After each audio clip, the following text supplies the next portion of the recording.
dia. Bom dia. Deus abençoe Sua palavra aos nossos corações. Amém.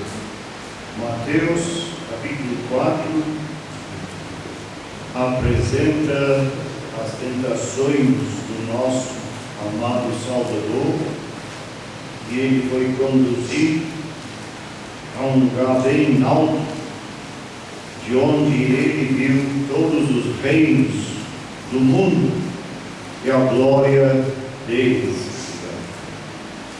No capítulo 5, o Senhor Jesus levou seus discípulos a um lugar afastado, uma montanha, e lá de cima ele deu uma visão panorâmica de um outro reino, completamente diferente dos impérios humanos, um reino que jamais acabará, um reino eterno, o reino de Deus.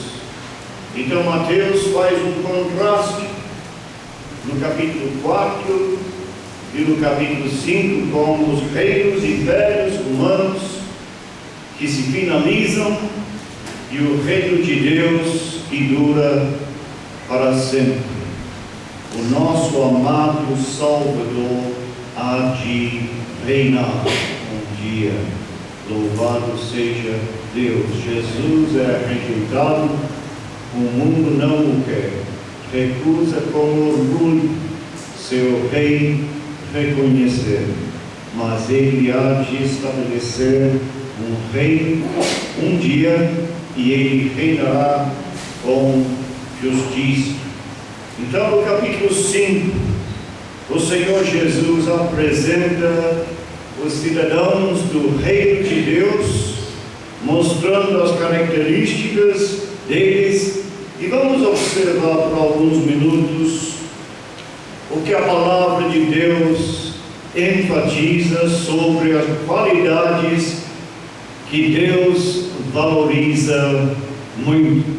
Veja bem comigo Mateus capítulo 5, se tiver a Bíblia aberta, verso 3, o Senhor Jesus inicia esta mensagem sublime. De vez em quando o Senhor Jesus, Ele leva os seus aos lugares mais afastados. Ele vai no capítulo 5, capítulo 14, capítulo 28, quando ele tinha algo de importante para dizer.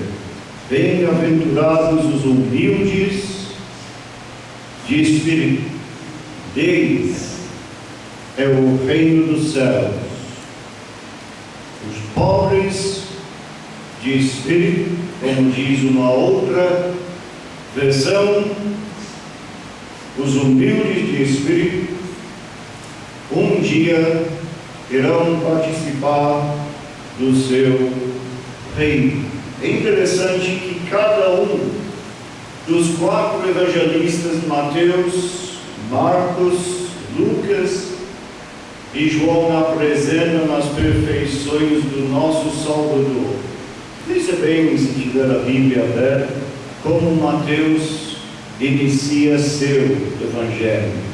Veja bem, Mateus capítulo 1, versículo 1, o nosso Salvador, ele é o filho de Davi, e ele é o filho de Abraão. O Senhor Jesus tinha direito ao trono. Ele é descendente do rei Davi. Davi, apesar de algumas falhas, transgressões, é imortalizado na Bíblia como um homem segundo o coração de Deus, amava a Deus. Por isso nós acabamos de cantar as palavras dele, Salmo número 23. O Senhor é o meu pastor, nada me faltará. Ele me leva, Ele me conduz, Ele está sempre comigo, Ele há de reinar um dia. Mas veja bem comigo Marcos capítulo 10, verso 45. O evangelista diz: o Filho do Homem, Ele não veio para ser servido, mas para servir e dar a sua vida em resgate dos homens. Então Ele é o Filho de Davi, Mateus capítulo 1, verso 1. Ele é o Filho do Homem, Marcos 10, versículo 45. Veja bem Lucas capítulo 1, verso 32. Ele será chamado Filho do Altíssimo. O Altíssimo tem domínio. Veja bem Lucas capítulo 1, verso 33. Ele reinará para sempre, o nosso Salvador. Hoje rejeitado, mas Ele há de reinar. E veja bem João capítulo 20, versículo 30, versículo 31. Estes sinais foram registrados para que creiais que Jesus Cristo é o Filho de Deus, e para que crendo tenhais vida em seu nome.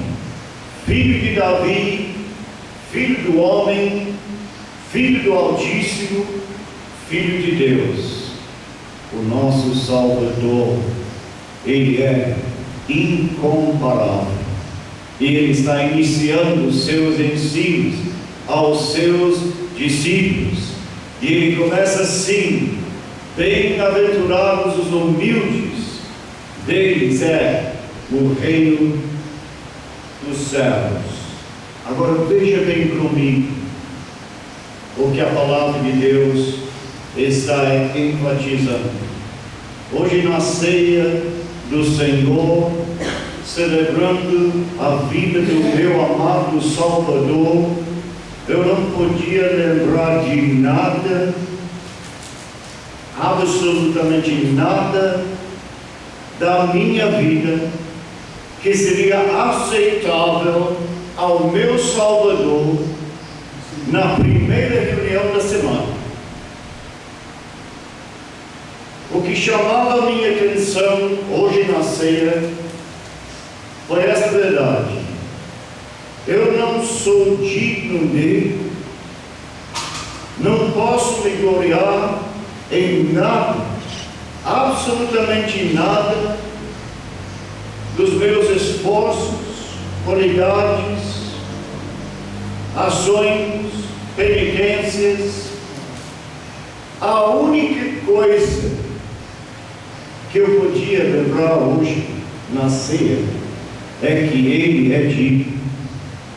Eu não sou digno, mas Ele me comprou com seu precioso sangue, e no meu encontro com o meu Salvador, anos e anos atrás, eu senti aquela convicção de que se não fosse a graça dele, seria condenado para sempre. Mas pela cruz do meu Salvador, pela obra que Ele fez, Ele me deu vida, e vida em abundância. O salmista diz, se quiser acompanhar, uma coisa interessante em Salmo 119. Ele está apresentando as perfeições do seu amado. Ele diz no verso 141. Quem quiser ler o salmo depois do almoço, hoje, quando bate aquele sono de domingo, pode ler Salmo número 119. Eu garanto, você não vai chegar ao fim, mas é um salmo que apresenta as perfeições do nosso amado, E o salmista diz: pequeno sou, desprezado, contudo, não me esqueço dos teus preceitos, Senhor. Eu sou pequeno, mas Ele é digno. O publicano, em Lucas capítulo 18, acredito, versículo 13, ele diz, na presença de um outro homem ao seu lado, ele batia no peito dizendo: ó Deus, se propício a mim, pecador, se propício a mim, eu sou pecador. Salmo 51 é a confissão do rei Davi, depois do seu pecado contra Deus e Batseba. Veja bem, ele chega na presença de Deus, dizendo: compadece-te de mim, ó Deus, contra ti, somente contra ti, pequei e fiz o que é mal aos teus olhos. Veja bem comigo em Mateus capítulo 8, versículo 2.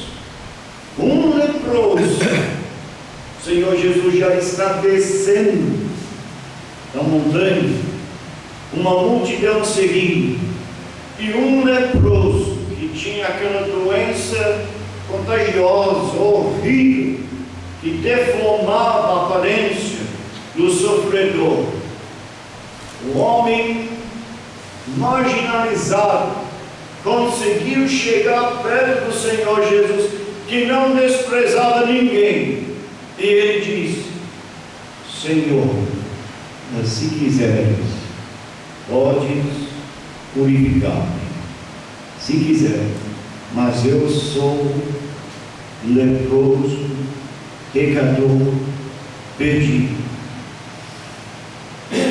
Deles é o reino de Deus.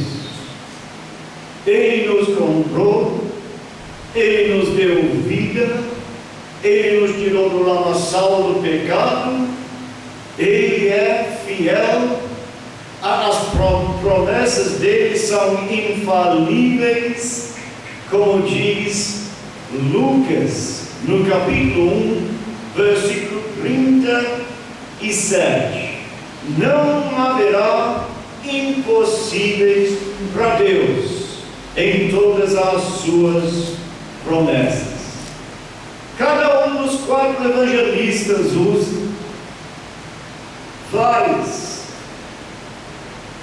métodos para apresentar as perfeições do Senhor. Mateus usa parábolas, muitas vezes para ensinar. Marcos usa princípios, começa dizendo o princípio do Evangelho de Jesus Cristo, Filho de Deus. Lucas enfatiza as promessas do Senhor. Não haverá impossíveis em todas as suas promessas. Lucas 1, versículo 37. E João apresenta as palavras do Senhor Jesus. Ele é o Verbo, e João Batista diz: eu sou a voz. Ele é a luz, eu sou a lâmpada. Convém que ele cresça e que eu diminua, que ele tenha primazia sempre. Agora veja bem comigo, versículo 4: bem-aventurados que choram serão consolados. Eu não sei se você de vez em quando consegue lembrar de alguma coisa do seu passado, mas de vez em quando me atormenta. uma coisa que eu fazia, lembrança do passado, naquela época da minha vida, quando eu estava longe dele, começa a me perturbar. Não sei se você já teve essa sensação. Quando o tentador me acusa, eu tenho que procurar a palavra de Deus, pois a palavra de Deus é a fonte inesgotável da minha felicidade. Ou seja, eu não posso confiar nas minhas emoções, não são confiáveis. Então eu abro a palavra de Deus, por exemplo, em Romanos, capítulo 8, e Paulo começa assim: nenhuma condenação há para os que estão em Cristo Jesus. Versículo 31, se Deus é por nós, quem será contra nós? Aquele que não poupou seu próprio filho, antes por todos nós o entregou, não nos dará graciosamente com ele todas as coisas? Veja bem, quem intentará acusação contra quem? Contra os eleitos de Deus. É Deus quem nos justifica. Aí eu lembro aquela noite, numa casa de oração longe daqui, quando Deus abriu meus olhos para contemplar as perfeições do meu amado, quando eu não tinha mais dúvida, eu era pobre e pecador, mas mesmo assim Ele me amava. E naquela noite Deus me salvou. E sabe alguma coisa? Derramei lágrimas naquela noite, pensando na misericórdia de Deus, que mesmo sendo tão longe dele, era alcançado pelo Evangelho. Temos motivos hoje de agradecer. Os que choram serão consolados. Veja bem comigo, diz a palavra de Deus, Salmo número 34, palavra do salmista, verso 16: perto está o Senhor, bem perto dos que têm coração quebrantado. É o que a palavra de Deus diz. Ele está perto dos que têm coração quebrantado e salva os de espírito oprimido. Ele está perto, por isso ele diz em Mateus capítulo 11: vinde a mim, todos vós que estáis cansados e oprimidos, eu vos aliviarei. Mas tem que vir. O que vem a mim jamais terá fome. Salmo número 51, palavras do rei Davi. Sacrifícios, versículo 17 do Salmo 51. Sacrifícios, diz o salmista Davi, agradáveis a Deus, são espírito quebrantado, coração compungido, contrito, não desprezarás, ó Deus. Eu não sei quantas vezes eu tenho começado a minha leitura devocional com as palavras do apóstolo João: se confessamos os nossos pecados, Ele é fiel e justo para nos perdoar e nos purificar de toda injustiça. Se quiser fazer uma leitura bem agradável, depois do almoço hoje, leia Isaías capítulo 6, quando Isaías é chamado por Deus. E duas coisas vão chamar a sua atenção. ele vê uma visão do Senhor num sublime trono alto, a glória do Senhor.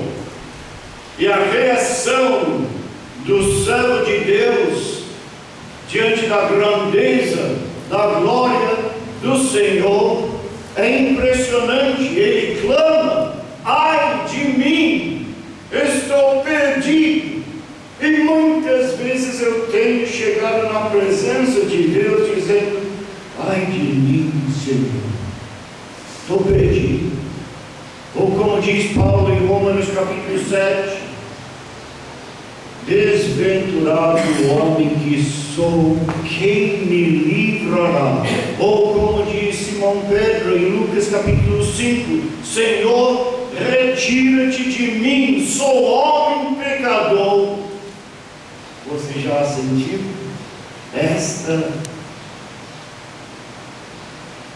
incapacidade de entender perfeitamente esta sublime graça, quando o seu Luiz traduziu hino de número 14, muitos anos atrás, esta palavra que ele usou, eu acredito que foi a palavra adequada, sublime graça que alcançou um pobre como eu. Foi a tradução do seu Luiz Soares. Sublime graça alcançou um pobre como eu. Veja bem comigo Isaías capítulo 66. O profeta está diante da grandeza de Deus mais uma vez. Versículo 2: o homem para quem o Senhor, o homem para quem olharei, é este, o aflito, o abatido de espírito, o que tem e treme diante de mim. Os que choram. Uma coisa que é necessário lembrar é que o nosso amado Salvador também chorou. Em João capítulo 11, quando ele estava na cidade vizinha da família de Lázaro, ele demorou 2 dias para chegar na presença deles. A palavra de Deus diz em João capítulo 11, versículo 33, pode ler depois em casa. O que chama a minha atenção é que os judeus choraram muito, gritaram de tristeza, mas o meu Salvador não gritou, mas ele chorou. O Criador e sustentador de todas as coisas, ele chorou também. Jesus chorou. Jesus amava Lázaro, amava Maria, amava Marta, e ele te ama com um amor profundo. Veja bem, versículo 5: bem-aventurados são os mansos, herdarão a terra. Esses têm uma convicção de que eles não merecem absolutamente nada. Eles são desprezados pelos homens. Mas observe bem uma coisa interessante. Em Mateus capítulo 11, o Senhor Jesus está ensinando os seus discípulos. E ele diz, versículo 29, na presença deles: eu sou manso, humilde de coração. O Pai tem prometido: pede e darei as nações por herança. Tudo pertence ao nosso Salvador, Ele é Rei. Veja bem Mateus capítulo 2, versículo 2, onde está o recém-nascido Rei dos Judeus? Onde está? E termina Mateus capítulo 27, versículo 37, eles colocaram seu título acima de sua cabeça. Este é Jesus, o Rei dos Judeus. E como Rei, Ele tem a última palavra. Ele diz, na sua grande comissão, toda a autoridade me foi dada no céu, na terra. Quando meu pai viajava e eu era menino, eu garanto para você que eu dava muito trabalho para minha mãe. Eu apanhava muito, né? E normalmente ela sempre me dava aviso solene. Não se esquece, logo seu pai chega, né? E haverá uma certa que come, né? Eu apanhava muito naquela época. Mas Deus é misericordioso. Pode ter certeza absoluta que um dia haverá um acerto de como.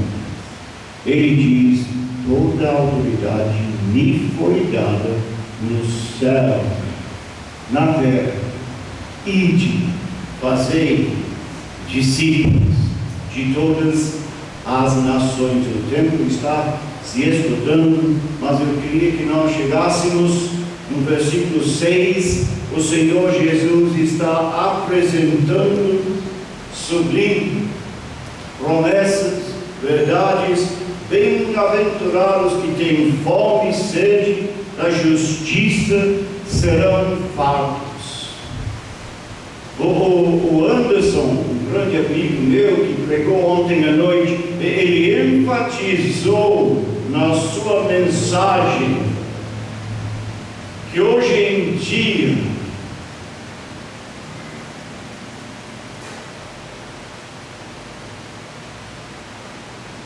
a indiferença de muitos chama atenção. Eu percebi nos últimos dias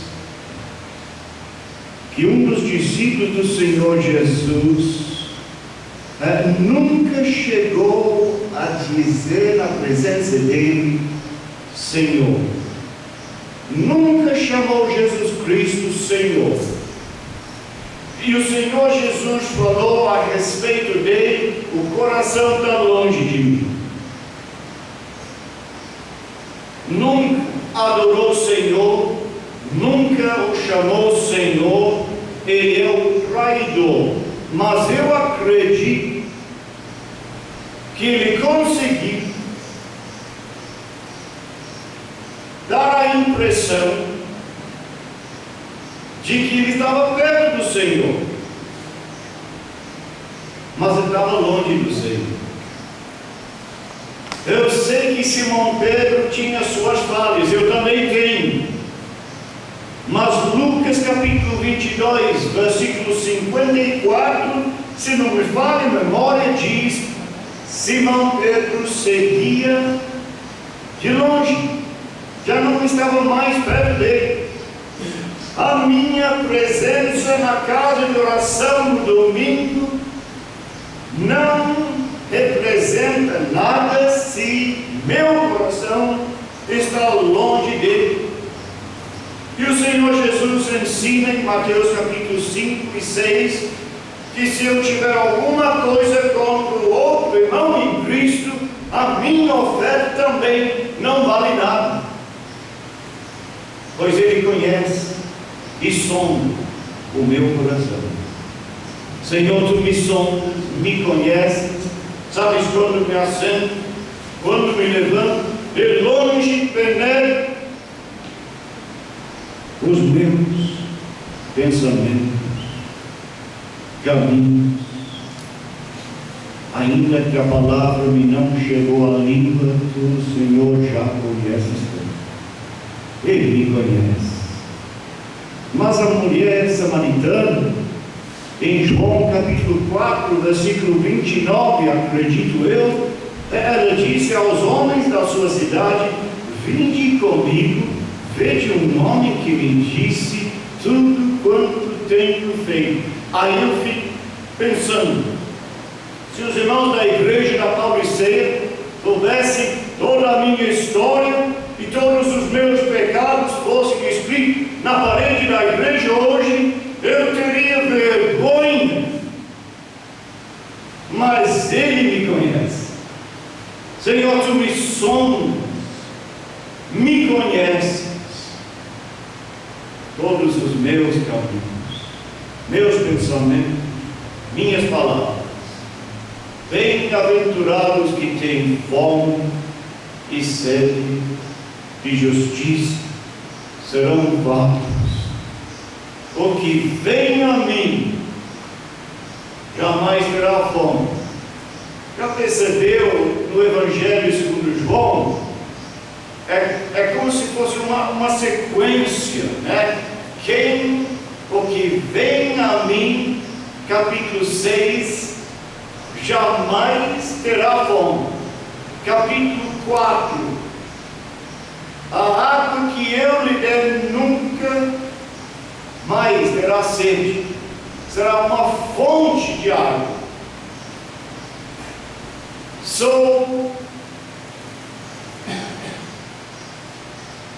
Na presença dos seus amados, eu sou o bom pastor, capítulo 10. Conheço as minhas ovelhas, elas me conhecem a mim. Quem entra, o que bebe, o que vem, capítulo 10, quem entra será salvo. Capítulo 11, quem crê em mim, ainda que morra, viverá. Sou a videira, meu pai é o agricultor, capítulo 15. Vós os ramos, sem mim nada podeis fazer. Irmãos, Ele é tudo para mim. Água viva, pão da vida, doce sombra no calor, que ao descanso nos convida. É Jesus, meu incomparável Salvador. Ele é tudo para mim. Ele é o pão verdadeiro, o pão que desceu do céu. Ele diz: eu sou o pão da vida. Interessante. Vamos chegar ao fim.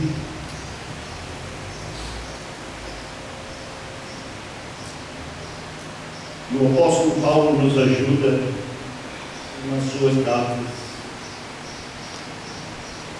Em Filipenses, capítulo 3, ele diz, versículo 12: não que eu tenho já recebido a herança para mim, ou já obtive a perfeição, mas prossigo para conquistar aquilo para que eu também fui conquistado por Cristo Jesus. Prossigo para o alvo, para o prêmio da soberana vocação de Deus. Eu prossigo para o alvo. Aquele, pois, que pensa está em pé, 1 Coríntios capítulo 10, versículo 12, acredito eu. Aquele que pensa está em pé, veja que não cai, porque já está correndo risco de cair. Diz o Senhor à igreja em Laodiceia, como foi muito bem enfatizado ontem pelo nosso irmão Anderson Zen. Pois dizes: estou rico e não preciso de coisa alguma, e nem sabes que tu és infeliz. Sim, miserável, pobre, cego e nu. Diz o salmista em Salmo número 42: como suspira a corça pelas correntes das águas, assim por ti, ó Deus, suspira minha alma. A minha alma tem sede de Deus, do Deus vivo. Quando irei e me verei perante a face de Deus? O Senhor, conforme lemos em Salmo número 107, versículo 3, o Senhor sabe das nossas lutas e fraquezas, mas eu gostei muito da expressão do salmista, que ele nos fartou de bens, somos algo aflitos, mas ele tem providenciado tudo para nós, até este momento. Aquele que não poupou seu próprio Filho, antes por todos nós o entregou, não nos dará graciosamente com Ele todas as coisas. Nesses dias a Alice estava reclamando do calor em casa, né? De vez em quando ela faz isso, né? Será que ele consegue ar condicionado no quarto, André? Né? Claro.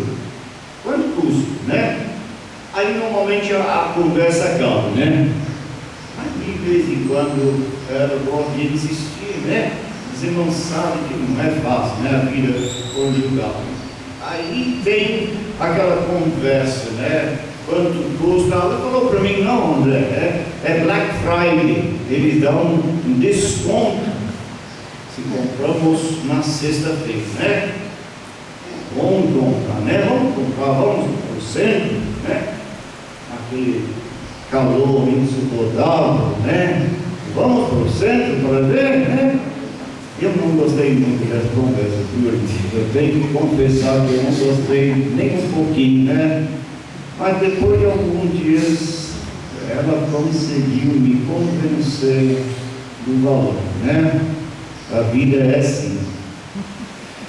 Irmãos, eu fico imaginando que de vez em quando é bom lembrar que as coisas essenciais da vida, não as coisas que eu quero, mas as coisas essenciais, Ele tem prometido tudo. Aquele que não poupou seu próprio Filho, antes por todos nós o entregou, não nos dará graciosamente todas as coisas. Ele me deu a salvação, justificação, santificação. A gente tem essa viva, bendita esperança de que em breve veremos face a face quem nos amou e por nós quis morrer. Tenho a garantia que estarei na presença dele um dia. Essas são as coisas essenciais da minha vida.